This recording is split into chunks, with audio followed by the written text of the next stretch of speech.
In this practical, we will investigate the effect of temperature on the rate of decay of milk, where temperature is the independent variable. This is my test tube for the milk. Carefully measure out 5 milliliters of milk using a syringe and then add it to that test tube. Then measure out 5 milliliters of 0.05 molar sodium carbonate, also using a syringe, and then add it to your milk test tube. The sodium carbonate will increase the pH of the milk and make it more alkali. Next, add a couple of drops of phenolphthalein indicator to the milk solution. Phenolphthalein will turn the milk solution to a pink colour because it turns pink in alkali solutions that are greater than pH 8.3. Give it a gentle mix with a stirring rod. Now we're going to prepare our enzyme lipase. Label a test tube. Before you measure out the lipase, make sure you give it a gentle stir to resuspend it into solution. Carefully measure out 5 milliliters using a syringe and add it to your lipase test tube.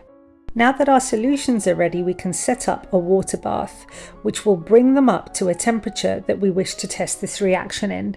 Place the milk solution and the lipase solution in the water bath, and using a thermometer, monitor the temperature so that once the desired temperature is reached, we can start the experiment and add the lipase to the milk solution. Just before you add the lipase solution, make sure you give it a gentle mix using a pipette. Then measure out 1 milliliter of lipase and add it to your milk solution. Now start the timer. Measure the time it takes for the milk to decolorize. This occurs because milk becomes more acidic as it decays. The lipids in the milk break down into glycerol and fatty acids. It is the fatty acids that reduce the pH of the milk to below 8.2, and the reason this is important is because phenolphthalein becomes colourless at this pH. Now, although this experiment is about decay being the outcome of microbial growth in food, if we were to investigate it in real time using microbes, it would take several days.